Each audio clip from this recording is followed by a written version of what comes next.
Au nom du Père, du Fils et du Saint-Esprit, ainsi soit-il. Un grand combat dans le ciel.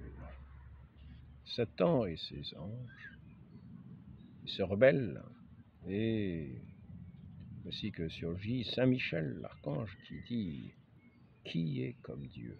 Qui est comme Dieu ?»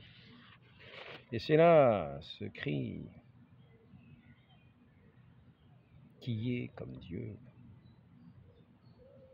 qui nous conduit à cet aboutissement de voir notre Seigneur s'élever au plus haut des cieux, à la droite de la majesté divine. Lui, le Fils unique, bien-aimé, qui a toutes les complaisances du Père, mais assis à la droite de celui qui est l'incomparable, qui est comme Dieu. À la droite de celui vers qui toute l'humanité ne peut qu'aspirer.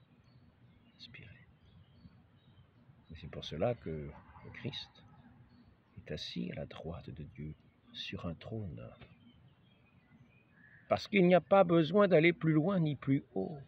Nous sommes sur ce trône de la majesté divine, incomparable, inégalable, qui est la vie même. Le cœur de toutes les aspirations qui attirent nos cœurs, créés pour aspirer à cette place céleste, à la droite de la majesté divine, à la droite de notre Père, avec celui qui est notre tête, mais qui déjà nous devance, qui est allé nous préparer une place. Non pas une place au cirque, non pas une place pour être au premier tour des élections ici-bas, non pas une place pour l'euthanasie, non. Place au cœur de toutes les aspirations, là où nous sommes dans la paix, dans la quiétude véritable, cette quiétude éternelle, comme sur un trône. Mais c'est à ce regard-là que tout est jugé. Nous devons entrer dans ce royaume de l'amour. C'est là l'objet de ce combat. Ceux à qui l'amour ne suffit pas vont chuter, perdront le ciel à jamais, construiront aussi bas des tours de Babel, feront semblant de faire des prières, en disant « c'est moi, c'est moi, c'est moi ». Mais non, non, non, ce n'est pas moi. Le Verbe éternel, le principe de toute chose, qui était dans la gloire du Père à l'origine, est venu ici-bas, nous révéler cette gloire éternelle, cet amour éternel pour les hommes, cet amour éternel duquel notre Père vit éternellement et qu'il a voulu pour nous, nous faisant ses enfants, pour nous placer à sa droite, car il n'y a pas d'autre place pour des cœurs aimants qu'être à la place, qu'être à la droite de l'amour. Ailleurs, c'est le néant. L'amour est éternel. Dieu est amour.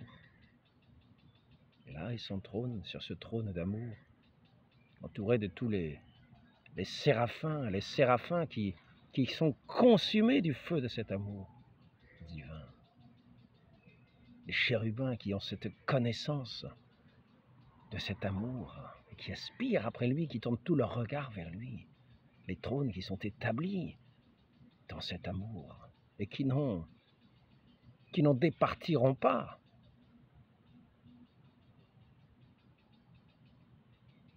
Lorsque nous sommes arrivés à ce degré de l'amour, nous y sommes établis comme sur des trônes, comme sur un trône.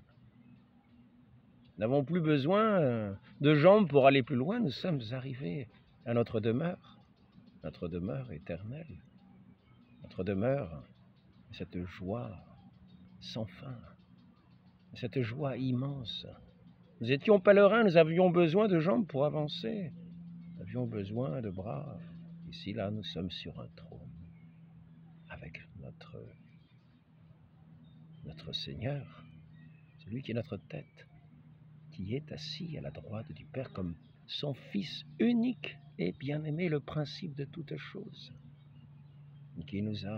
par qui nous avons été créés à son image, pour demeurer avec lui, dans cette demeure du Père, dans le cœur de ce Père aimant. Nous devons aspirer à cet amour, et nous y aspirons malheureusement.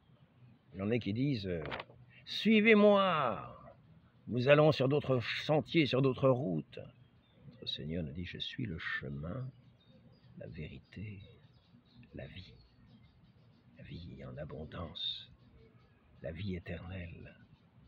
Suivons-le lui, n'écoutons pas ces autres qui vont tomber dans ces affres de ces gouffres infinis de la nuit. »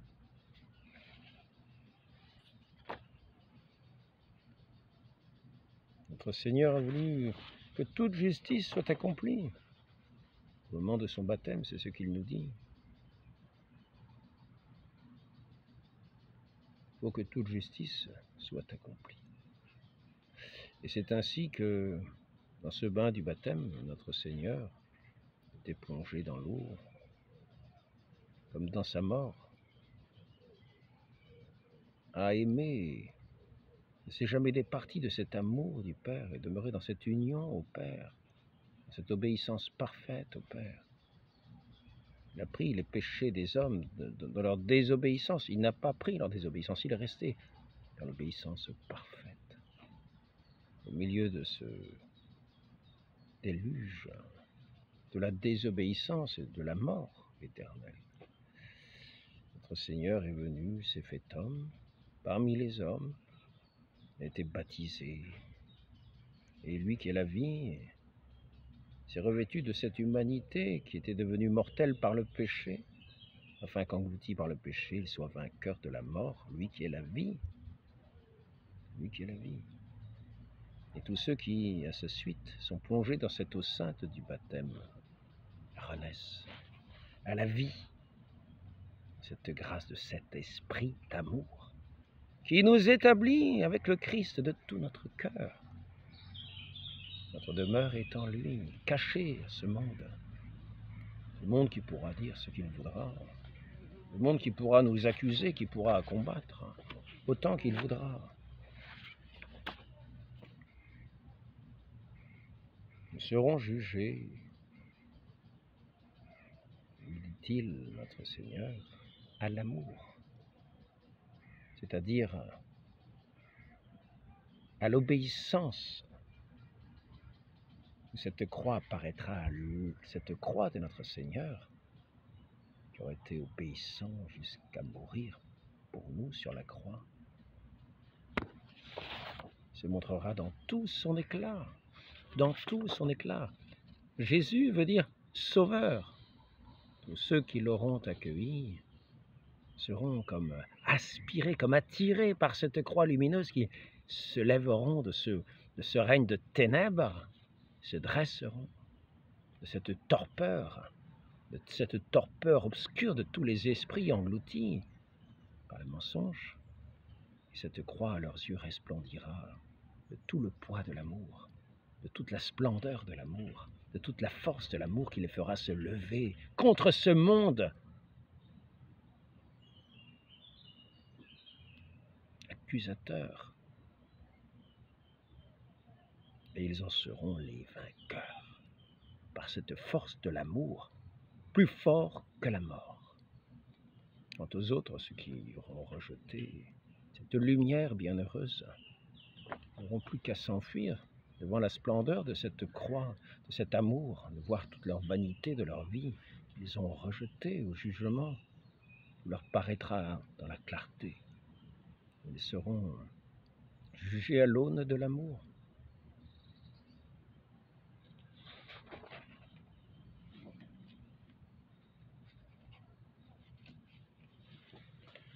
Ainsi notre Seigneur s'est élevé au plus haut des cieux. est élevé au plus haut des cieux en ce jour. Après 40 jours, il s'est trouvé présent au milieu de ses apôtres. Comme nous dit saint Vincent de Paul, pendant 40 jours, dans son petit catéchisme, il nous dit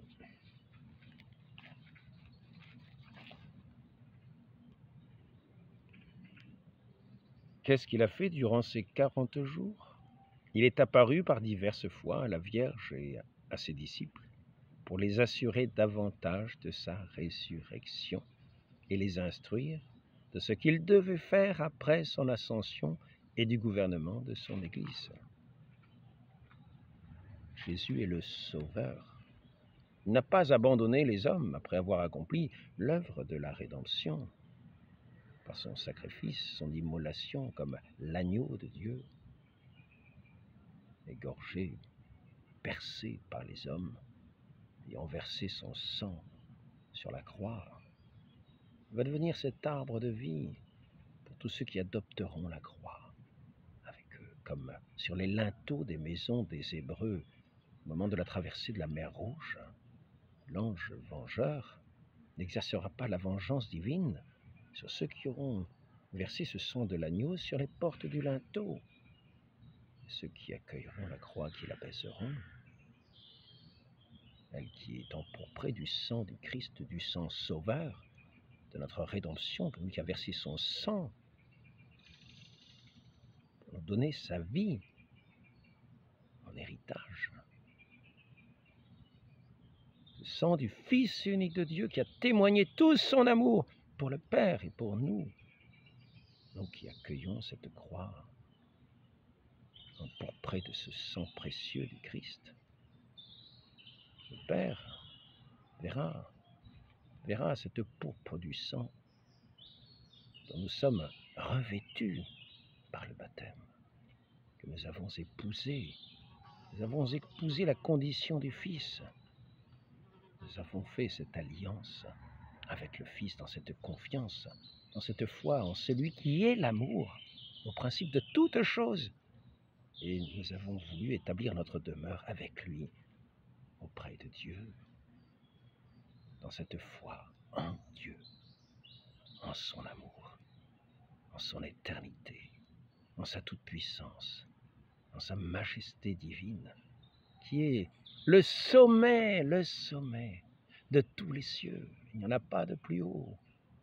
Pas les sommets des cieux de la raison, les sommets des cieux des sens, des paradis des sens. Non, c'est le sommet de la majesté divine, là où nous sommes appelés à nous élever, nous qui avons été créés avec des cœurs pour aimer notre Dieu, le connaître, l'aimer, le servir, nous réjouir éternellement de lui.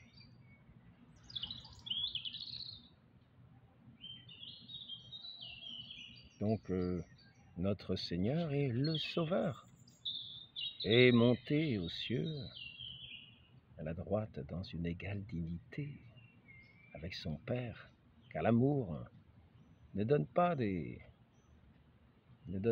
petits restes à celui qu'il aime, il donne sa part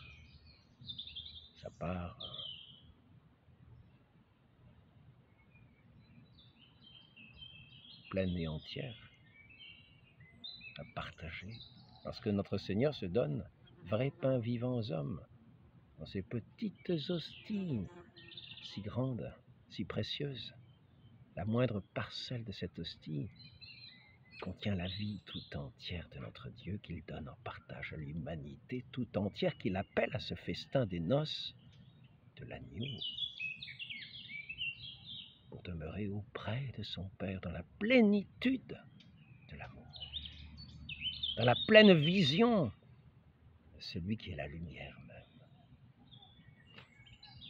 Notre Dieu, à son ascension,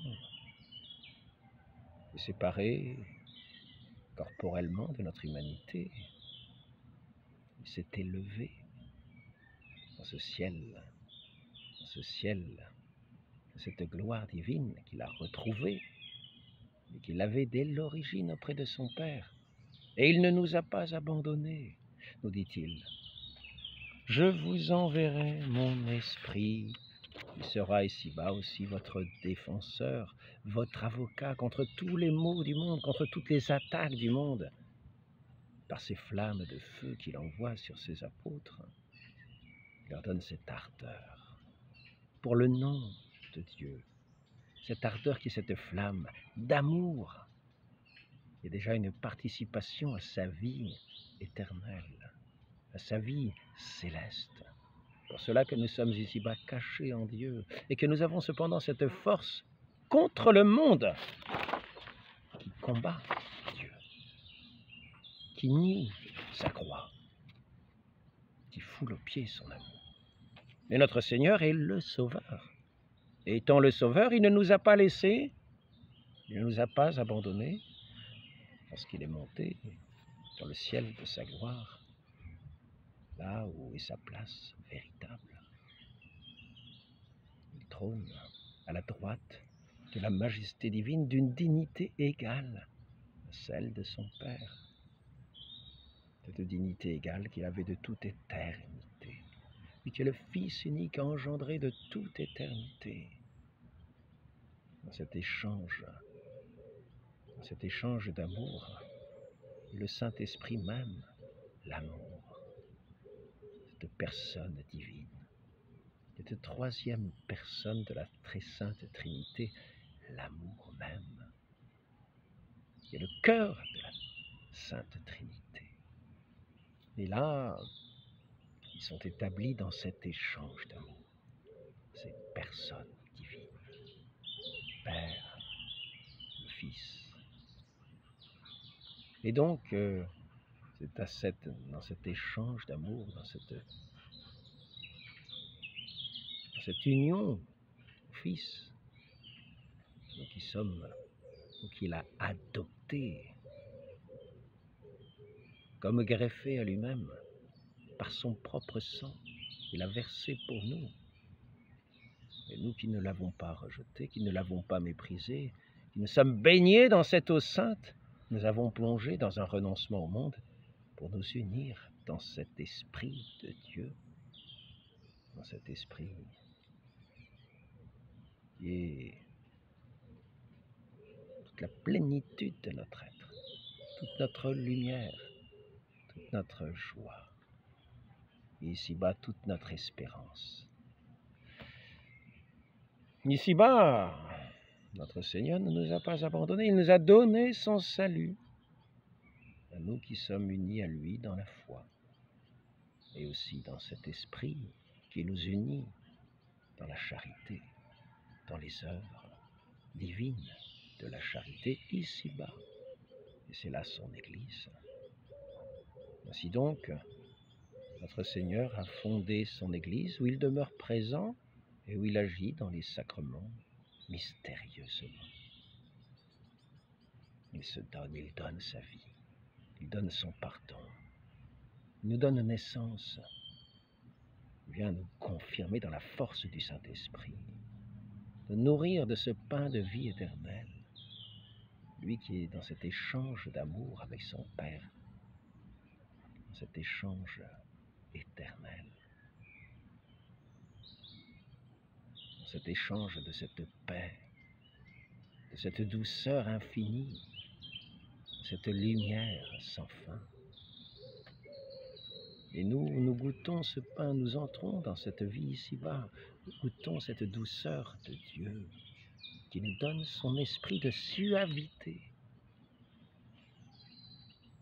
son esprit de feu, un esprit de force, de conseil, d'intelligence. Non pas cet esprit du monde et de mécanique du monde, de ces hommes qui ont rejeté Dieu et qui veulent tout disséquer de manière analytique, mécanique, en ayant oublié le cœur, l'univers, la raison d'être de toutes choses, qui se ramène à la glorification de l'amour, à la louange de l'amour, l'amour éternel. Ainsi donc, il nous donne cette force. Je vous enverrai mon esprit, nous dit-il. dit-il à ses apôtres. Je vous enverrai mon esprit, vous serez mes témoins du Christ Jésus, pas témoins ni de Jéhovah, ni de Mahomet, témoins de notre Seigneur Jésus-Christ, qui seul est le chemin vers le Père. Il est la porte. Ceux qui entrent par les fenêtres sont les voleurs et les brigands, dit-il. Les faux prophètes viendront en leur temps et diront « C'est moi, venez avec moi !» Ils sont déjà vaincus.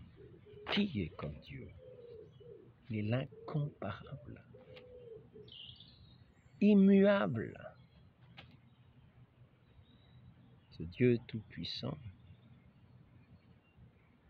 qui est établi sur son trône éternel, inébranlablement installé dans ce qui est l'amour.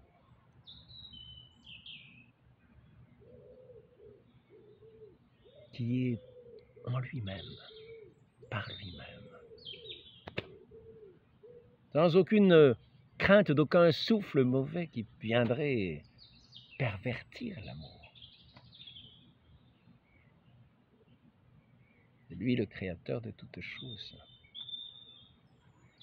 Les souffles mauvais seront pour les feux mauvais des obscurités ténébreuses, bien que enflammés, des mauvaises passions, des haines qui apparaîtront dans toute leur horreur, dans ce lieu qui ne sera pas céleste, mais qui sera de tous ceux qui auront rejeté la lumière, rejeté celui qui est la parole éternelle, la vie, car de sa parole il fit toutes choses, il fait toutes choses, il donne vie, par son esprit vivifiant.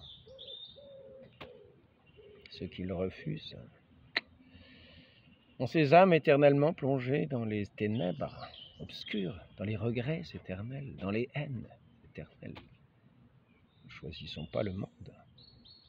Sachons reconnaître celui qui a donné sa vie pour nous. Sachons reconnaître ce témoignage de Dieu lui-même.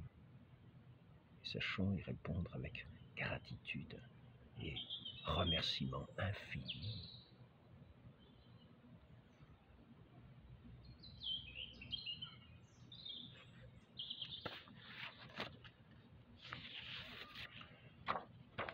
Souvent, ceux que notre Seigneur n'a pas abandonnés ici-bas seront ses témoins. Comme lui-même est témoigné de l'amour du Père, eux seront attaqués par ce monde qui rejette Dieu. Et nous aurons ce combat à tenir. Devant les tribunaux, nous serons condamnés. Il sera notre défenseur. Notre Seigneur nous a promis de nous envoyer celui qui est le défenseur, l'Esprit Saint, l'Esprit de conseil, qui placera sur nos lèvres le moment venu les paroles qu'inspirera le Saint-Esprit. Celui qui sera attaqué par les tribunaux, condamné, qui donnera la force de tenir comme témoin fidèle dans tous les combats, nous mène la haine cruelle pour nous abattre. Mais comme tous ces témoins, notre fidélité sera le témoignage de cet amour éternel du Père plus fort que toutes les haines et que la mort elle-même. Et notre place est auprès du Père, avec notre Seigneur ressuscité, lui qui a choisi sa place inébranlable auprès de son Père, sur ce trône éternel de la vie.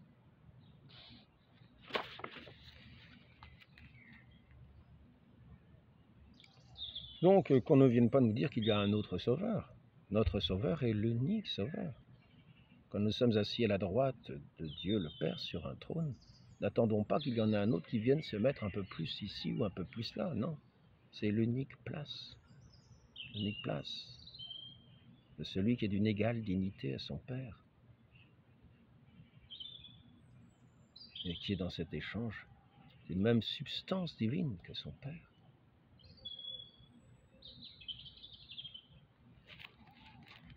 Que dit le catéchisme de Saint-Vincent? Eh bien, nous allons voir la vie et la passion de notre Seigneur. Qu'est-ce que notre Seigneur fit après ces 40 jours? Il monta au ciel en corps et en âme par sa propre vertu. En présence de qui? En présence de sa mère, de ses disciples. D'où est-il monté? Du mont des Oliviers. Où est-il monté? Par-dessus les cieux, à la dextre de Dieu son Père. Pourquoi dit-on qu'il est assis à la dextre de Dieu son Père, le Tout-Puissant, son Père Tout-Puissant? Pour nous faire comprendre qu'il est dans le ciel, en puissance et en majesté, égal à son Père. Établi sur ce trône, la majesté divine à la droite de son Père, d'une égale dignité. Pourquoi Jésus-Christ est-il monté au ciel? Parce que c'est la demeure du corps glorieux, pour en ouvrir les portes et y faire entrer les âmes qui l'avaient retiré du sein d'Abraham, de ces justes de l'Ancien Testament, qui attendaient leur libération de ces enfers, qui n'étaient pas les enfers éternels, en attendant que ces portes du ciel fussent ouvertes. Car c'est lui qui était le chemin, qui est le chemin, et qui nous conduit toujours. Pour envoyer le Saint-Esprit à ses apôtres, pour nous y servir d'avocat, pour élever nos affections au ciel avec lui et assurer notre espérance. Et donc, ici, qu'est-il dit? À la droite de Dieu est en effet l'identité divine. Il a été spécialement dit et donné par Dieu à son Seigneur de s'asseoir à la droite de la gloire, dit saint Bernard, comme dans une gloire égale, dans une essence consubstantielle, pour une génération semblable, pour une majesté qui n'est pas différente, pour une éternité qui n'est pas inférieure. Ou encore, on peut dire que le Christ fut sublime à 4 titres dans son ascension, par la sublimité du lieu, par la récompense gagnée, par la sublimité de la science, par celle de la vertu. Je vais arrêter là, c'est de la légende dorée, très intéressant. Donc, ne nous laissons pas tromper. Lorsque notre chef est à la droite de la majesté divine, ne courons pas après d'autres. Lorsque notre Seigneur nous dit qu'il est notre Sauveur, sachons ce que cela veut dire, sachons nous sommes appelés. N'attendons pas qu'un autre vienne prendre sa place, nous annonce un autre évangile, vienne piétiner la croix de notre Seigneur, qui est ce témoignage de son amour pour les hommes, pour Dieu, dans sa fidélité à son Père, pour les hommes. Un témoignage de cet amour du Père qui a envoyé son Fils pour témoigner de cette manière, en donnant sa vie sur la croix, comme l'unique sacrifice de la rédemption des hommes. Car il n'y a qu'un seul amour, qu'un seul Seigneur. Il n'a pas besoin de renouveler ses sacrifices. Il n'a pas besoin d'annoncer d'autres évangiles quand il est venu. Il est sa parole éternelle qui ne passera pas. Lui qui est établi au-dessus de tous les cieux. Ainsi soit-il. Ô très sainte Vierge Marie, accordez-nous cette foi solide de méditer dans notre cœur toute la vie de notre Seigneur qui apparaît comme la lumière dans ce monde d'obscurité, pour être placé de tout notre cœur auprès de lui, à la droite du Père, dans son cœur, dans un échange d'amour, dans une louange éternelle, un remerciement et une gratitude éternelle et infinie, dans une joie sans fin. Ainsi soit-il, au nom du Père et du Fils et du Saint-Esprit, ainsi soit-il.